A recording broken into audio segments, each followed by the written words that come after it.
Let's check out the highlights from round 9 of the Lucas Oil AMA Pro Motocross Championship.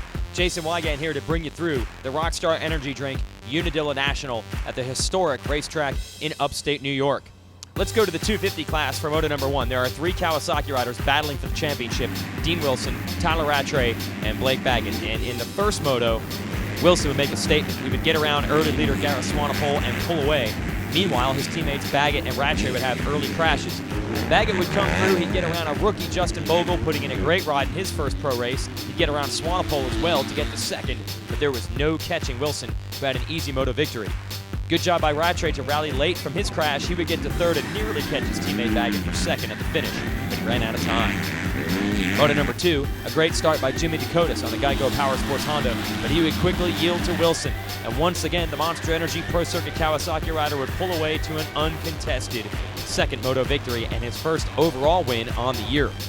Not so good for Baggett this time. He'd only be able to climb up to third because another Geico Honda rider, Eli Tomac, logged his best ride of the season, finishing the moto in second and splitting the Kawasaki riders. As for Rattray, he crashed early in this one and was unable to finish and lost a lot of points to Wilson, your dominant overall winner. On to the 450 class. Kawasaki debuting a brand new 2012 KX450F in this one, and it sure looked good. Ryan Villopoto would steal the early lead after a couple riders were battling up front, including Christian Craig and Justin Barcia on his first ever foray on a 450 outdoors. Villopoto would steal the lead from the number 17 Barcia and would not be headed from there. Meanwhile, Chad Reed was having a tough race, battling here with Jake Weimer to try to get it just into the top 5. He'd finish in 4th. And Ryan Dungey, the man who had won the 2 previous races in the series, well, he would finally get around Barcia late and take second, but there'd be no chance of challenging Villopoto. And Barcia, looking good on that 450, finished it off in 3rd. Moto number 2, a great start for Mike Alessi on the Red Bull KTM. He'd get out front early, but once again, Villopoto was on a mission. He started about 5th. He quickly dusted the field until he got to Alessi's rear wheel. Then he makes the pass and pulls away. Clearly that 2012 450 is working again for him. Barcia was up front early again.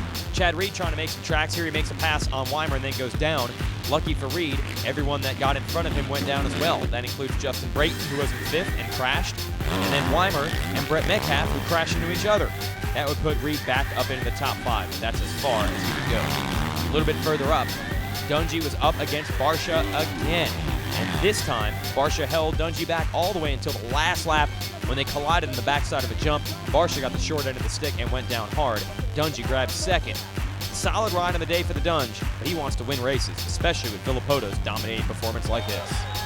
That's it for Unadilla. The series takes a weekend off. We'll see you at MX338 Southwick, Massachusetts. That's the next round. Go to allysports.com for more on the Lucas Oil AMA Pro Motocross Championship.